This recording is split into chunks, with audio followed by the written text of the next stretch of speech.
Hello everyone, hope you're doing well. Today it's time to have a look at another update Hot Tracks devblog. This is the Sd.Kfz 25121. It is a new AA vehicle which is coming to the German tree in update Hot Tracks. And a little bit of information for Hot Tracks. It is actually coming out tomorrow. So on the 17th of December from 8 GMT, the server will not be available as we will be implementing update Hot Tracks in War Thunder. They'll inform you when the maintenance is over. So there you go. Update Hot Tracks is coming. It's not a surprise since they've been really shoveling out all of these devblogs and all of the information. And at least to me, it was very obvious they wanted to get this update out before the Operation Winter starts. Hopefully there aren't too many big bugs.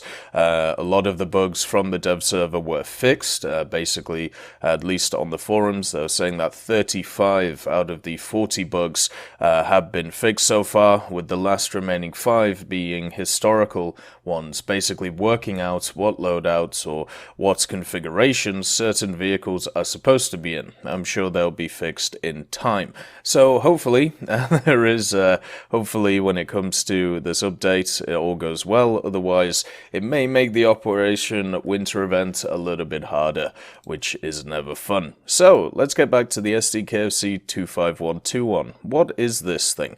Well, in 1942 there was a bunch of German engineers. They recognized that the Wehrmacht needed a light SPAAG to provide cover for frontline troops against low-flying aircraft, and set about developing a suitable vehicle on the chassis of the available half-track designs at the time. And in 1943, this need became even more emphasized, with limited German production capacities being unable to produce the required number of flak panzers that the Wehrmacht had been requesting.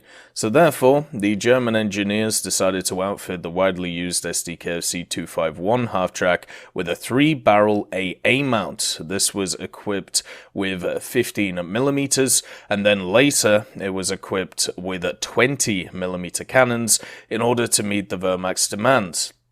The new modification became known as the Sd.Kfz 25121 and went into production in 1944.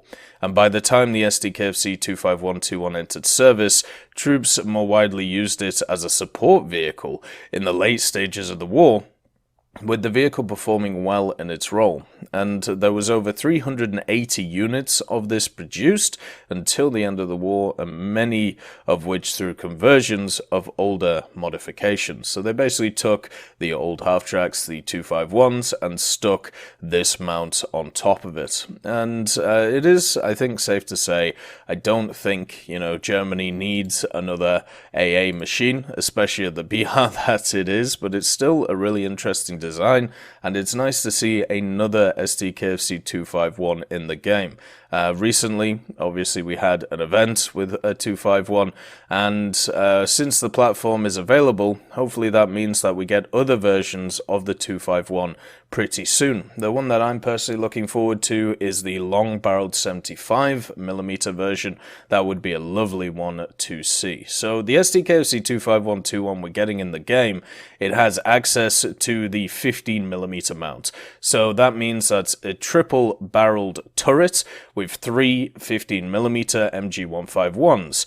These are the same guns that you find on the early BF-109 series of fighters, and generally because of those MG151s, they're incredibly high velocity, and also you get a massive clip of each of these guns. So you have really good velocity, really good rate of fire, and also very good damage to aircraft as well. This thing should be a very nice little AA indeed, to be able to shoot down anything that is around the place. Another thing to also mention about this machine is that it doesn't have a lot of armor. It only has up to 14.5mm of armor, which encases the crew, trying to keep them alive. So that's good against against machine guns, but that's really about it.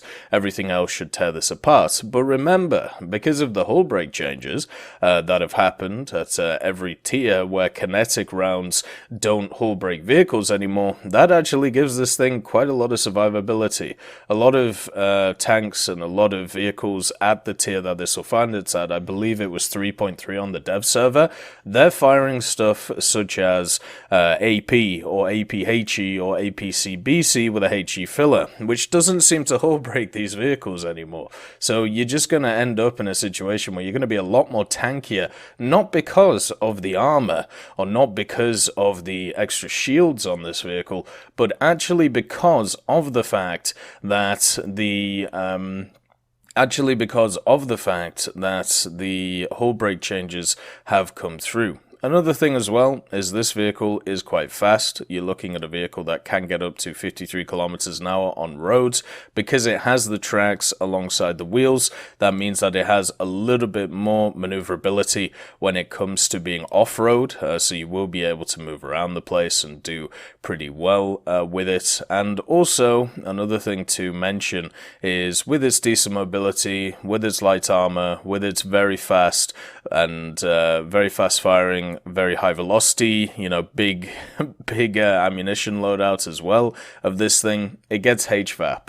So it isn't just going to be an AA, it is also going to have a HVAP belt, and of course that means that it will penetrate a lot of vehicles as it goes, or it will be able to sneak its rounds into armors such as turret rings or such as, driver's ports or, on the side of vehicles. So this isn't just going to be useless against ground vehicles. Now, against planes, this thing is going to be chopped up. It doesn't have a ton of armor from the top. It will be machine gun to death, and it will have less protection comparatively compared to stuff like the Ostwind and also the Wirbelwind, but it still will be able to survive a decent amount. It does have quite a large amount of crew, and also with 315mm you should be able to fight back pretty well. The other thing to mention about this vehicle is with the amount that it has, as it was mentioned, there was an upgrade with 20mm MG151s.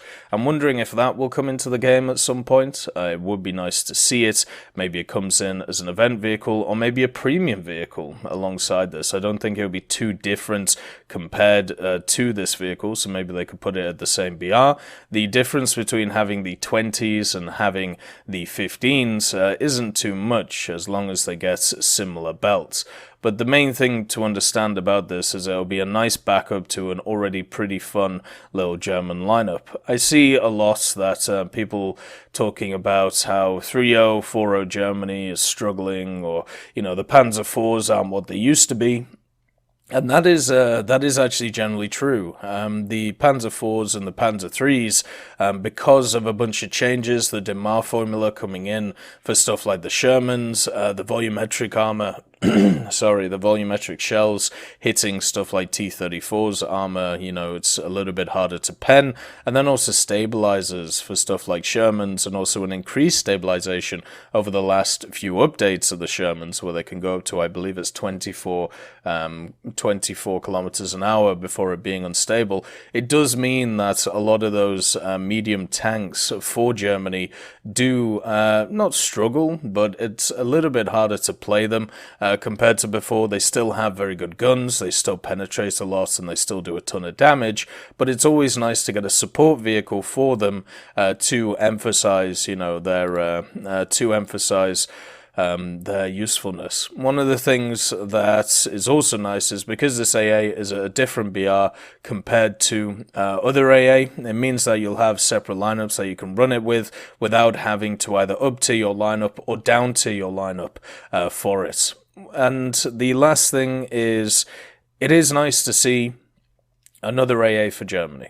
It is nice, it's always nice to see new vehicles, so as I said, you can build lineups and all of that good stuff, but there are a few other nations out there, predominantly Soviets and also the British, which do not have any AA between very key BRs. Between the Crusader AA Mark I and the Falcon, which I believe is like 4.0 to 7.3 now, and it might even become 7.7, or it might even be 7.7 now, there is a huge gap in AA for the British nation. And with the most recent edition of the M113 ADATs, all that is calling, at least in my opinion, is something like a skink for the British. It would be much nicer to see a vehicle like that than the 25121. Then the Soviets from the ZSU-37 to the ZSU-57-2. They have once again a massive gap in their AA, and they have to rely on their superiority fighters to try and keep their ground units alive. So to see another vehicle for Germany, even though it is nice to see, what you have to understand from my point of view is there are other nations that do require help more than the Germans at this time, and hopefully they will be able to get their stuff as well, alongside stuff like Germany and America, which are very strong at this BR for AA. I hope you all have a wonderful day, and I'll see you next time. I'd just like to thank John Ryman, Universe, Conte Baraka, Elove Goat, Trigger Hippie, Eugens Terry, Ambrosius McClellan, Daniel Stanton, Martinez B. Young, and also Hans Vergellen, Sebastian Mizon, and Samuel Schlick for supporting the channel.